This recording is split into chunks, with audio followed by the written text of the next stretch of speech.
I'm going to ask you two quick ones. Well, maybe they're not quick. One, I want you to tell us about Vaughn, and was he the player or high on the list of player you're most excited to come play with?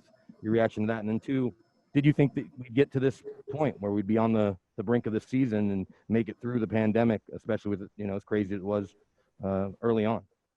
To answer your first question, I was definitely excited to play with Vaughn, following him since I've been in the league and just the impact he's made here in Denver. And to be missing him for most of the season, that's going to be a big impact, a guy who could change the game just by himself. So we have a lot of guys that's willing to step up, but, we're going to miss him out there. And then your second question, I kind of trusted the protocols that was going into place, so I had it prepared that we were going to be playing, and I'm just glad that it's coming sooner. And I'm trusting the coaches, trusting the organization to keep protecting us while we're at hotels and things like that so we could continue a whole season.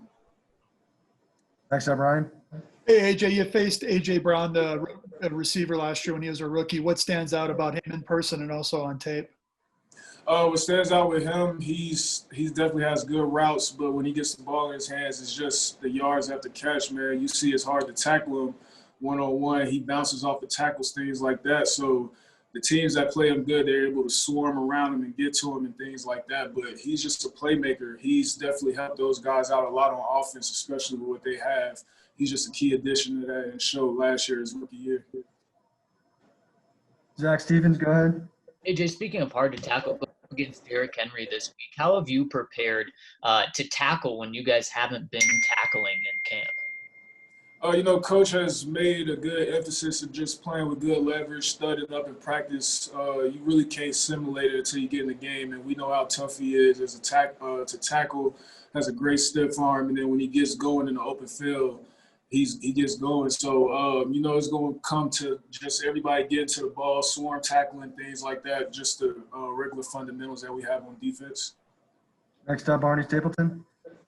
AJ, I'm wondering if you've gotten a sense in the little bit of time you guys have been together of what kind of a leader Jurrell Casey is, if you can kind of fill that void a little bit, losing Vaughn. And then also if you've gotten any sense of him being jacked up to face the Titans this Monday night.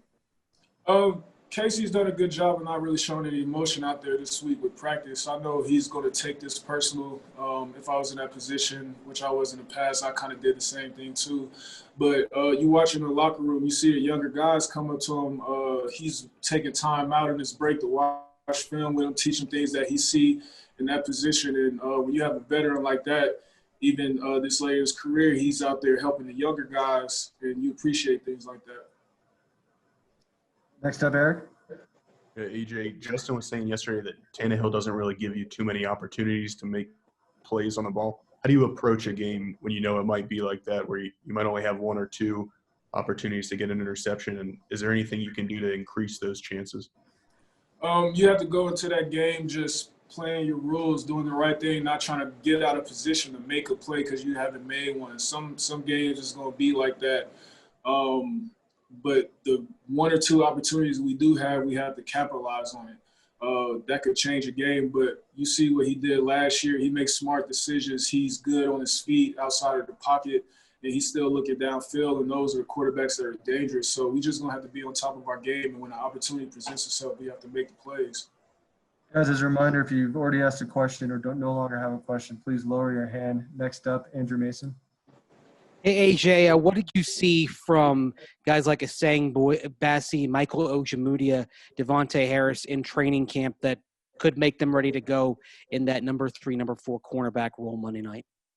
The first thing I can say for Asang, he's came in from day one and he's took the coaching. Any advice that guys gave him, like Bryce, the other vets, things like that, he's also listened to that, and then he goes out there. Coach tried different ways to attack him in practice, and he shows that he knows the plays, he knows the coaching, he knows where he's supposed to be. And, coming in as a rookie, that's one thing that you want to see is what kind of guy he is, what does he know about the playbook, and how can he help us. So he's been standing out to me a lot. And then, OJ's coming back from the injury he had in camp, but he's been phenomenal. He's out there, you could tell he knows route concepts. And it's a similar defense he had in Iowa, so he knows where his help at, and he jumps routes too, which helps us. And Devontae Harris has been out there being consistent. After practice, he's always asking me if I see anything. I always want to get extra work in. So, these guys, they're a young group, but they definitely are starting to act like pros. Last one, Ryan.